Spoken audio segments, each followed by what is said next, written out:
नमस्कार दोस्तों। आज का हमारा पहला प्रश्न है फाइंड द मिसिंग नंबर्स, जिसमें हमें क्वेश्चन मार्क के स्थान पे दी हुई संख्या को ज्ञात करना है। तो क्वेश्चन मार्क के स्थान पे दी हुई संख्या हमें अन्य नंबर में जो आपस में लॉजिक है, जो एक पैटर्न को वो फॉलो कर रहे हैं, वो पैटर्न हमें ढूंढना है। तो अगर हम इस नीचे वाली रो को ध्यान से देखें तो हम ये पाते हैं कि जैसे कि ये 10 है, ये 10 ऊपर वाले 3 संख्याओं का योग है। तो आइए इसे डिटेल में देखते हैं। 2 + 3 + 5, इनका जोड़ कितना होता है? इनका जोड़ होता है 10। देखते हैं दूसरे कॉलम में भी यही पैटर्न फॉलो हो रहा है क्या? तो दूसरा कॉलम है हमारा 3 धन 5 धन 7। तो इनका 3 संख्याओं का जोड़ कितना होता है? 15। ये पैटर्न दूसरे कॉलम में भी फॉलो हो रहा है। तीसरे कॉलम में देखते हैं, तो तीसरा कॉलम है हमारा 7 + 2 + 3। तो इनका जोड़ कितना होता है? 12। तो यहाँ पे 12 भी दिया हुआ है। तो इसी प्रकार चौथे कॉलम में जो 3 संख्याएं हैं उनका जोड़ क्या होगा? 5 धन 7 धन 2। तो ये इन तीनों का योग कितना होता है? 14। तो सही उत्तर हमारा हो जाएगा 14, ऑप्शन नंबर 4। आइए बढ़ते हैं अगले प्रश्न की ओर। अगले प्रश्न में भी हमें फाइंड द मिसिंग नंबर के पैटर्न पे आधारित सवाल है। अब हमने हमेशा ये माना है कि जब भी हमें ये संख्या जिस जगह जिस सेल में ये संख्या ज्ञात करनी हो, वो संख्याएं अगर दूसरी संख्याओं की तुलना में बड़ी हो, तो हमें मल्टीप्लिकेशन वाली ट्रिक या वर्ग वाली या घन वाली ट्रिक लगानी होती है। उससे हमें यह पैटर्न समझने में आसानी होती है और जल्दी से हम वो पैटर्न समझ पाते हैं, जिससे हमें हमारा आंसर जल्दी से मिल जाएगा। तो अगर हम ये देखें कि ये इन इन संख्याओं को हम हॉरिजॉन्टली स्टडी करें और ये कोशिश करें कि इन 4 संख्याओं से 32 कैसे बनाया जा सकता है, तो हमें हमारा आंसर आसानी से मिल जाएगा। तो 4 3 2 8, अगर हम इन चारों को आपस में जोड़ते हैं तो क्या आता है? 4 और 3 7, 7 और 2 9, 9 और 7 17। अगर 17 को हम डबल भी कर दें तो 34 होता है। इस प्रकार इनके जोड़ से तो ये नहीं आ रहा है। अगर हम ये करें कि इनका आपस में गुणा कर दें तो क्या होता है, देखते हैं। तो आपस में गुणा करने पे हम देखते हैं 4 गुणित 3 गुणित 2। अगर ये करें तो ये आता है हमारे पास 4 तिया 12 और 12 दूना 24। तो ये आता है 24। और जो चौथी संख्या है, अगर इसमें मैं जोड़ दूं, चौथी संख्या क्या है? 8। तो हमारे पास 32 आता है। अगर यही पैटर्न को हम देखते हैं दूसरे नंबर की रो में भी लग रहा है क्या? दूसरे नंबर के रो में भी यही फॉलो हो रहा है। तो पहली 3 संख्याओं का हम गुणा करते हैं। पहली 3 संख्याओं का गुणा क्या होगा? 5 गुणित 3 गुणित 1। तो हमारे पास कितना आएगा? 5 तिया 15 और 15 एकम 15। तो ये आ गया 15। और इसमें हमने चौथी कॉलम की संख्या को जोड़ दिया। तो चौथे कॉलम की संख्या क्या है? 9। तो हमारे पास उत्तर क्या आता है? 24। तो 24 यहाँ पे भी है। तो यही पैटर्न ये संख्याएं फॉलो कर रही है कि पहली 3 संख्याओं का गुणा हो रहा है, उसके बाद उसमें चौथी संख्या जोड़ी जा रही है। चौथी रो में देखते हैं। चौथी रो में हमारे पास होगा 7 गुणित 3 गुणित 3। तो ये कितना होगा? 7 तिया 21 और 21 तिया 63, 63। 63 में अगर 7 जोड़ दें तो कितना आता है? 70, 70। ये पैटर्न यहाँ फॉलो हुआ। तो चौथी संख्या में क्वेश्चन मार्क के स्थान की संख्या कौन सी होगी? तो उसके लिए हमें पहली 3 संख्याओं का गुणा करना होगा। तो 2 गुणित 9 गुणित 4। तो ये कितना होता है? 9 दूनी 18 और 18 चौक 72। 72 में हम जो चौथी संख्या है उसे जोड़ देंगे। तो चौथी संख्या क्या है हमारे पास? यहाँ पे है 12। तो ये कितना होता है? 72 और 12 84। तो इस प्रश्न का हमारा सही उत्तर हो जाएगा 84। आइए बढ़ते हैं अगले प्रश्न की ओर। अब हमें यहाँ पे दिया गया है कि 30 आदमी एक सड़क की मरम्मत 30 आदमी एक सड़क की मरम्मत 18 दिनों में कर सकते हैं। उनके साथ 6 और व्यक्ति जुड़ गए हैं। अब मतलब पहले 30 थे, 6 जुड़ गए तो अब 36 हो गए। अब सड़क की मरम्मत कितने दिनों में होगी? तो पहले 30 आदमी 18 दिनों में जितना काम कर रहे थे, इसको ऐसे समझते हैं हम कि 30 आदमी 18 दिनों में जितना काम कर रहे थे वो माना x है, x यूनिट है। अब 6 आदमी और जुड़ गए तो ये कितना हो गया, ये हो गया 36। और अब जो कार्य है वो कार्य कितना है, वो भी x यूनिट है, कार्य नहीं बढ़ा है। तो अब हमें ये ज्ञात करना है कि ये कितने दिनों में कार्य कंप्लीट कर लेंगे, कितने दिनों में, तो हम इसे मान लेते हैं d। तो हम देखते हैं ये जो इक्वेशन है 30 गुणित 18 बराबर x और 30 गुणित d बराबर x, तो ये दोनों आपस में बराबर हैं। इसे इस प्रकार से भी लिखा जा सकता है 30 गुणित 18 बराबर 36 गुणित d। बस इस इक्वेशन को अब हमें सॉल्व करना है। तो इसे सॉल्व कैसे किया जा सकता है, यहीं इसे सॉल्व कर देते हैं। 18 से ये कट जाएगा, 18 एकम 18, 18 दूना 36, और अब ये जो 2 बचा है ये इधर हर में आ जाएगा। तो ये हो जाएगा 30/2 बराबर d। तो d की वैल्यू कितनी हो जाएगी, 2 एकम 1, और ये हो जाएगा 15 दूना 30। तो d की वैल्यू हो जाएगी 15। मतलब कि अगर 6 आदमी और जुड़े तो वो 15 दिनों में ये कार्य को संपन्न कर देंगे। काफ़ी सिंपल सा सवाल था, उम्मीद करता हूँ आपको ये पसंद आया होगा। आइए बढ़ते हैं अगले सवाल की ओर।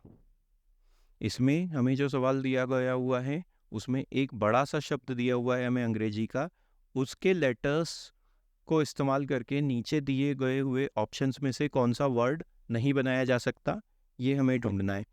तो इस तरीके के सवाल हल करने का सबसे सिंपल सा तरीका होता है कि हम जो बड़ा लेटर है उसके प्रत्येक वर्ड को मन ही मन में जोर से 2 बार पढ़ लेते हैं, जिससे कि ये सभी लेटर्स हमारी शॉर्ट टर्म की मेमोरी में स्टोर हो जाते हैं और फिर हमें ऑप्शन से उत्तर ढूंढने में काफ़ी आसानी होती है। तो आइए शुरू करते हैं। तो पहला लेटर है ई, एन, सी, वाई, सी, एल, ओ, पी, ई, डी, आई, ए। एक बार फिर से ई, एन, सी, वाई, सी, एल, ओ, पी, ई, डी, आई, ए। ऑप्शंस पे चलते हैं। सी, ओ, एन, ई, ये सभी वर्ड लेटर्स हमने अभी पढ़े हैं। फिर हैं सी, वाई, सी, एल, ई, ये सभी लेटर्स भी हमने पढ़े हैं। फिर है एन, ओ, आई, एस, ये एस अभी हमने नहीं पढ़ा। तो तीसरे नंबर का ऑप्शन हमारा सही उत्तर हो जाएगा। नॉइजी ऐसा शब्द है जो ऊपर दिए हुए लेटर्स से नहीं बनाया जा सकता। आशा करते हैं आपको हमारा ये वीडियो पसंद आ रहा है। आप कृपया करके हमारे चैनल को सब्सक्राइब करें और इस वीडियो को अधिक से अधिक मात्रा में शेयर करें। हाँ, अब हमारा अगला प्रश्न है, एक आदमी अपनी संपत्ति का 40% अपनी पत्नी के लिए और शेष कितना हो जाएगा, 60% अपने बच्चों के लिए वसीयत करता है। ठीक है, पत्नी के नाम वसीयत की गई संपत्ति का कितना प्रतिशत बच्चों को मिलेगा। पत्नी के नाम जो संपत्ति है वो बच्चों को कितनी मिलेगी, ये हमें ज्ञात करना है।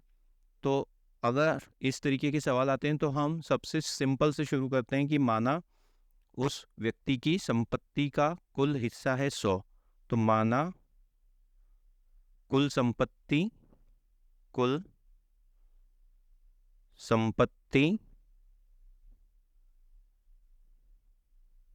कितनी है, 100।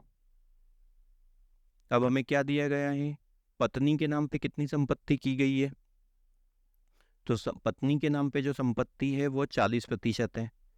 तो 100 का 40% कितना होता है, पत्नी के नाम पे संपत्ति है 40%, तो 100 का 40% कितना हो जाएगा, 40।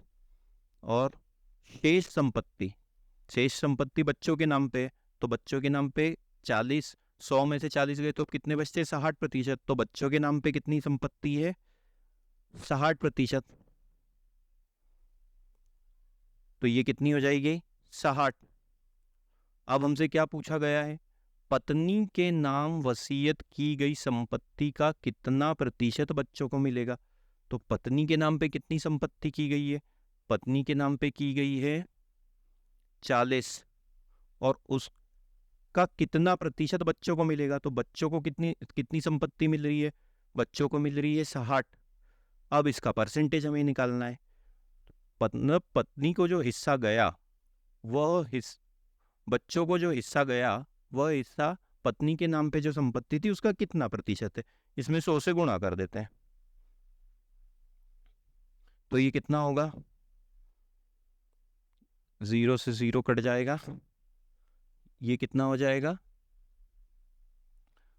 2, और ये हो जाएगा 3, फिर एक बार कट जाएगा 1, और ये हो जाएगा 15। 15 गुणित 10 मतलब कि 150%। तो पत्नी के नाम पे जो बच्चों के नाम पे संपत्ति की गई है वो पत्नी के नाम पे की गई संपत्ति का 150% है। आइए बढ़ते हैं अगले प्रश्न की ओर। हमारे अगले प्रश्न में हमसे पूछा गया है कि ये एक सीरीज है, सीरीज में जो अगला क्वेश्चन मार्क के स्थान पे संख्या आएगी वो हमें ज्ञात करनी है, इन संख्याओं का आपस में संबंध ज्ञात करके। तो हम इस श्रृंखला को अगर गौर से देखें तो हमारे पास पहले है 20, फिर है 10, फिर है 10, फिर है 15 और फिर है 30। तो ये श्रृंखला में किस प्रकार से हम इसको ऐसे देख सकते हैं? 20 का अगर आधा कर दें तो हमारे पास आता है 10, या फिर 20 को अगर हम 0.5 से गुणा कर दें तो हमारे पास आता है 10। अब अगर इस 10 को 1 से गुणा कर दें तो हमारे पास आता है फिर से 10, और अगर इस 10 को हम 1.5 से गुणा कर दें तो हमारे पास आता है 15, और इस 15 को अगर हम 2 से गुणा कर दें तो हमारे पास आता है 30। और इसी प्रकार जो क्वेश्चन मार्क के स्थान पे संख्या आएगी वो क्या होगी? इस संख्या को हमको 2.5 से गुणा करना होगा। तो 2.5 से अगर 30 को गुणा कर दें तो कितना आ जाता है? 75। तो हमारा सही उत्तर होगा ऑप्शन नंबर 4, 75। हमें यह रिलेशन स्टडी करना था। हमने देखा कि पहली संख्या दूसरी संख्या की आधी है, मतलब 0.5 से गुणा हुआ, दूसरी संख्या में 1 से गुणा हुआ, तीसरी संख्या में 1.5 से गुणा हुआ, चौथी संख्या में 2 से गुणा हुआ, तो पांचवी संख्या में 2.5 से गुणा होगा। मतलब हर बार 0.5 से गुणा बढ़ते जा रहा है, ये लॉजिक इसमें था। आइए बढ़ते हैं अगले प्रश्न की ओर। हमारा अगला प्रश्न है जिसमें हमें आपस में ये इन शब्दों में जो संबंध है वो संबंध वाले शब्द ऑप्शन में से ज्ञात करने। तो यहाँ पे हमें 2 शब्द दिए हुए हैं, हॉट और कोल्ड। तो हम जानते हैं कि ये एक दूसरे के विलोमार्थी है। हॉट का अर्थ होता है गर्म, और कोल्ड का अर्थ होता है, इसके अनुपात में जो शब्द दिया हुआ है कोल्ड, उसका अर्थ होता है ठंडा। मतलब ये एक दूसरे के विलोमार्थी शब्द हैं। अब देखते हैं ऑप्शंस में ऐसे कौन से 2 शब्दों का जोड़ा दिया हुआ है। तो यहाँ पे दिया हुआ है समर, सन मतलब गर्मी और सूर्य, जर्म्स मतलब कीटाणु, और डिसीज मतलब बीमारी। तीसरे ऑप्शन में लाइट मतलब प्रकाश और डार्क मतलब अंधेरा। ये दोनों एक दूसरे के विपरीतार्थी शब्द है। तो ऑप्शन नंबर 3 हमारा सही उत्तर हो जाएगा। आइए बढ़ते हैं अगले प्रश्न की ओर। हमारा अगला प्रश्न है, हमें निम्नलिखित में से वह विकल्प खोजना है जो अन्य सभी से भिन्न है। मतलब ऑड, पेयर और ऑप्शन हमको चूज करना है। तो इसमें दिए हुए 4 जो ऑप्शन है उसमें से 3 संख्याएं एक लॉजिक को फॉलो कर रही हैं, जबकि एक संख्या उस लॉजिक को फॉलो नहीं कर रही है। हमको वो संख्या ढूंढनी है। तो आइए इन संख्याओं को गौर से देखते हैं। पहली संख्या है 61, 61, दूसरी संख्या है 64 और तीसरी संख्या है 71। अगर हमें इनको इधर लिख लेते हैं, 61, 64 और 71। इनको अगर हम देखें तो यहाँ पे 61 से 64 आता है तो हमें +3 करना है, और 64 से 71 लाना है तो हमें यहाँ पे +7 करना है। दूसरा ऑप्शन देखते हैं।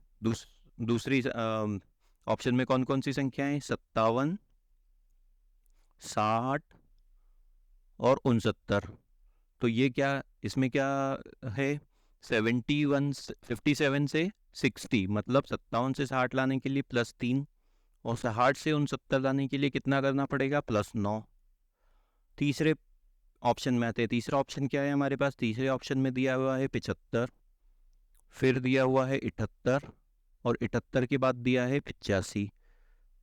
तो 75 से 78 जाने के लिए आता है +3, और 78 से 85 आने के लिए होता है +7। लास्ट ऑप्शन पे आते हैं, उसमें हमें दिया हुआ है 89, 89, फिर दिया हुआ है 92, और फिर दिया हुआ है 99। तो 89 से 92 जाने के लिए +3, और 92 से 99 जाने के लिए +7। तो हम देखते हैं कि जो पहले, तीसरे और चौथे नंबर पे जो ऑप्शन है, उसमें पहली संख्या में +3 करने पे हमें दूसरी संख्या प्राप्त होती है, और उस संख्या में +7 करने पे हमें तीसरी संख्या प्राप्त होती है। यहाँ पे देखिए +3 +7, यहाँ पे +3 +7, और यहाँ पे +3 +7। जबकि दूसरे ऑप्शन में पहली संख्या में 3 जोड़ने के बाद हमें दूसरी संख्या तो प्राप्त होती है, लेकिन दूसरी संख्या में यहाँ 9 जोड़ा है, तो हमें तीसरी संख्या प्राप्त हुई है। तो इस तरीके से यह हमारा पेयर बाकी की अन्य संख्याओं जैसा, यह हमारे जो 3 संख्याएं बाकी की अन्य संख्याओं में जो नियम लगा हुआ है उसको फॉलो नहीं करती है। तो यह एक अलग विकल्प है, तो ऑप्शन नंबर 2 हमारा सही उत्तर हो जाएगा। आइए बढ़ते हैं अगले प्रश्न पे। अगले प्रश्न में हमें कहा गया है, एक साइकिल चालक पूर्व की ओर 24 किलोमीटर चलता है, पूर्व की ओर 24 किलोमीटर चलता है, फिर उत्तर की ओर मुड़ता है और 5 किलोमीटर चलता है, फिर बाईं ओर मुड़ता है और 12 किलोमीटर चलता है। वह प्रारंभिक बिंदु से कितनी दूर है? हमें दूरी ज्ञात करनी है। तो यह दिशा से संबंधित सवाल है। दिशा से संबंधित सवाल में हमें सबसे पहले डायरेक्शन का चार्ट बनाना होगा। तो डायरेक्शन का चार्ट कैसा होता है? प्लस के साइन जैसा, जिसमें ये वाली दिशा कौन सी होती है? नॉर्थ। उसके विपरीत कौन सी दिशा होती है? साउथ। राइट हैंड साइड में हमारी कौन सी दिशा होती है? ईस्ट या पूर्व। और लेफ्ट हैंड साइड में कौन सी दिशा होती है? वेस्ट या पश्चिम। अब हमें क्या कहा गया है कि एक साइकिल चालक पूर्व की ओर 24 किलोमीटर चलाता है, तो वो मान लेते हैं उसका प्रारंभिक बिंदु उस व्यक्ति का ये है, ये उसका स्टार्टिंग पॉइंट है। वो पूर्व की ओर 24 किलोमीटर चला रहा है, मतलब यहाँ से वह 24 किलोमीटर की यात्रा तय करी। मान लेते हैं ये 24 किलोमीटर का पथ है। अब वो यहाँ पे आ जाता है। उसके बाद वह उत्तर की ओर मुड़ता है। उत्तर किस दिशा में है? उत्तर ऊपर वाली दिशा में है, और 5 किलोमीटर चलाता है। अब उसने कितनी दूरी तय करी? ये वाली, ये दूरी तय करी है 5 किलोमीटर, और अब वो इस स्थान पे आ गया है। अब वो क्या करता है? अब वो बाईं ओर मुड़ता है। इस स्थान से वो बाईं ओर मुड़ेगा, मतलब पश्चिम दिशा में मुड़ेगा। और कितनी साइकिल चलाता है? तो वो और कितनी साइकिल चलाएगा? 12 किलोमीटर उसने साइकिल चलाई है, मतलब इस दूरी का आधा। अब वो इस पॉइंट पे है, तो इस पॉइंट पे आने के बाद वो 12 किलोमीटर की दूरी तय करता है। हमसे सवाल में पूछा गया है वो प्रारंभिक बिंदु से कितनी दूर है। तो प्रारंभिक बिंदु है यहाँ, इससे इस स्थान की दूरी कितनी है ये हमें ज्ञात करनी है। तो इन सभी बिंदुओं को हम नंबरिंग कर देते हैं। मान लेते हैं ये ए है, ये बी है, ये सी है, ये डी है। तो हमें ए डी का मान ज्ञात करना है। ए डी की कितनी दूरी है वो हमें ज्ञात करनी है। अब अगर हम देखें तो अगर हम यहाँ पे स्ट्रेट लाइन खींच देते हैं, तो ये लाइन 5 किलोमीटर की होगी, क्योंकि यह एक आयत बन गया है जिसकी एक भुजा ये 12 किलोमीटर है, तो इसके आगे सामने वाली भुजा भी 12 किलोमीटर है, और ये वाली भुजा 5 किलोमीटर है, तो इसके सामने वाली भुजा भी 5 किलोमीटर है। अब चूंकि मान लेते हैं ये वाला पॉइंट है x, तो a से b तक की दूरी थी 24 किलोमीटर, और x से b तक की दूरी है 12 किलोमीटर। तो a से x तक की दूरी कितनी हो जाएगी? ये दूरी भी हो जाएगी 12 किलोमीटर। तो अब अगर हम देखें तो हमारे पास एक ये समकोण त्रिभुज बनता है A D x. A D x में हमें उसका आधार भी पता है और लंब भी पता है। तो पाइथागोरस थ्योरम अगर हम लगा देंगे तो पाइथागोरस थ्योरम क्या होती है? कर्ण का वर्ग बराबर आधार का वर्ग मतलब ए एक्स का वर्ग धन लंब का वर्ग डी एक्स का वर्ग। तो ए डी तो हमें ज्ञात करना है। ए एक्स का मान क्या है? ए एक्स का मान है 12, तो 12 का वर्ग धन डी एक्स का मान कितना है? 5, तो 5 का वर्ग। आगे हम इसे और हल करते हैं तो ये कितना हो जाएगा? 12 का वर्ग होता है 144 और 5 का वर्ग होता है 25 बराबर ए डी का वर्ग। और हल करते हैं इसे आगे। सो हमने देखा ए डी का वर्ग बराबर 144 और 125 कितने होते हैं? ये होते हैं 169। 169 और अब जब इसका वर्ग उस तरफ जाएगा तो वो वर्गमूल बन जाएगा। तो ए डी बराबर वर्गमूल 169 और 169 किसका वर्गमूल होता है? 13 का। तो सही उत्तर हमारा हो जाएगा 13।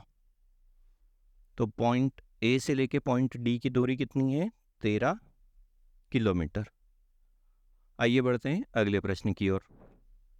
अगला प्रश्न है जिसमें हमें अंग्रेजी के अल्फ़ाबेट्स की एक सीरीज दी हुई है और हमें रिक्त स्थानों पर दिए हुए लेटर्स ज्ञात करने।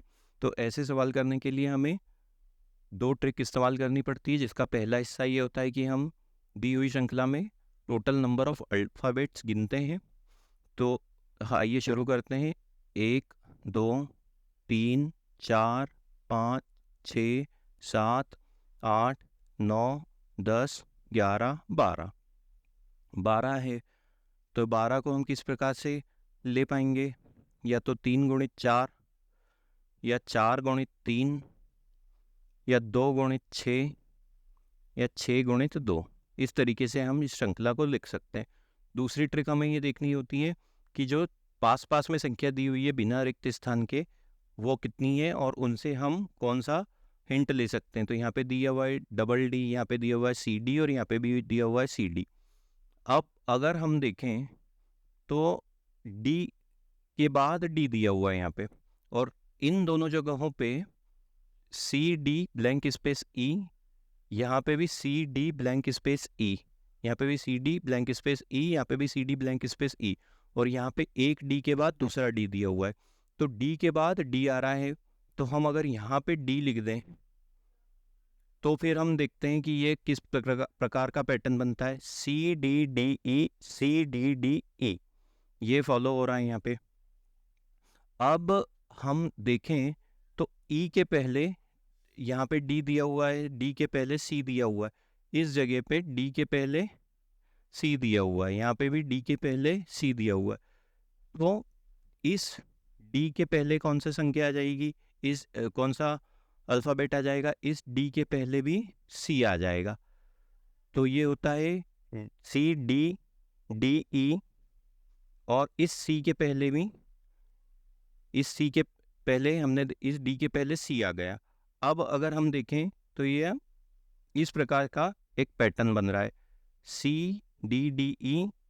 यहाँ पे भी हम देख रहे हैं सी डी डी ई, तो यहाँ पे भी क्या होगा? सी डी डी ई, क्योंकि 2 डी के बाद ई आ रहा है तो यहाँ पे डी के बाद ई आएगा। तो ये इस प्रकार की श्रृंखला बनी C D D E, C D D E, C D D E, मतलब 4 × 3 के पैटर्न वाली ये श्रृंखला बनी। तो रिक्त स्थानों पे कौन कौन से लेटर आए हैं? डी आया है, सी आया है, ई आया है और डी आया है। तो ये कौन सा वाला ऑप्शन है? ये ऑप्शन है हमारा D C E D. D C E D हमारे पास दिया हुआ है ऑप्शन नंबर 3 में। तो ऑप्शन नंबर 3 हमारा सही उत्तर होगा। आशा करते हैं आपको हमारा आज का ये वीडियो पसंद आया है। कृपया करके हमारे चैनल को सब्सक्राइब कीजिए और इसी प्रकार के वीडियो पाने के लिए हमारे चैनल के साथ जुड़े रहें और अधिक से अधिक मात्रा में इन वीडियोस को शेयर कीजिए। Thank you.